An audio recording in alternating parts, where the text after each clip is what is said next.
লক্ষ্মীর ভান্ডারের পরিবর্তে অন্নপূর্ণা ভান্ডার দেওয়ার নাম করে মানুষের মহিলাদের বিশেষ করে ভোট নিয়েছে 1,000-এর পরিবর্তে 3,000 টাকা দেওয়া হবে। এখন গতকাল কি বিধানসভার মধ্যে মাননীয় অর্থমন্ত্রী মহাশয় এক প্রকার তিনি স্বীকার করে নিলেন যে 1 কোটি মানুষকে তারা মহিলাকে লক্ষ্মীর ভান্ডার দেবে, পেত 2,42,00,000। আমি মানছি 2,42,00,000 মধ্যে একটা অংশ দুর্নীতি হয়েছে, হ্যাঁ আমি বিধানসভার মধ্যেও বলেছি তৃণমূল দুর্নীতি করেছে, ছেলেদের নাম ঢুকিয়ে দিয়েছে, কিন্তু বাকি মহিলারা কি দোষ করলো?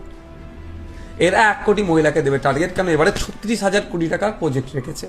36,000 কোটি টাকা, এই জন্য আমি বলছি 1 কোটি মহিলা, একটা মহিলা 1 বছরে 36,000 টাকা পাচ্ছে, 1 কোটি মহিলা 1 বছরে তাহলে 36,000 কোটি টাকা পাচ্ছে। তাহলে টার্গেটে নিয়ে নিয়েছিল, ওগুলোকে নামগুলো বাদ দেবে, ফলে তোমরা এত বড় ফর্ম টাম করে করছে।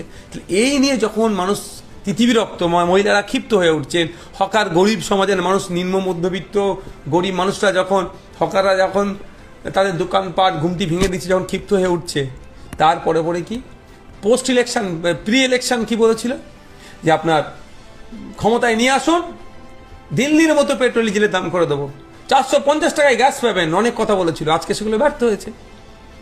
বিদ্যুৎ 200 ইউনিটের কথা বলেছিল, উল্টে বিদ্যুতের দাম বেড়ে যাওয়া শুনছি বেড়ে যাবে। যে প্রতিশ্রুতিগুলো দিয়েছিল সেগুলো পূরণে ব্যর্থ তো হচ্ছেই, সেই প্রতিশ্রুতিগুলোকে আর নতুন করে তারা রিকলও করছে না। এই সময় তাহলে কি করতে হবে? মুসলমানদের বিরুদ্ধে কিছু বলো, মুসলমানদেরকে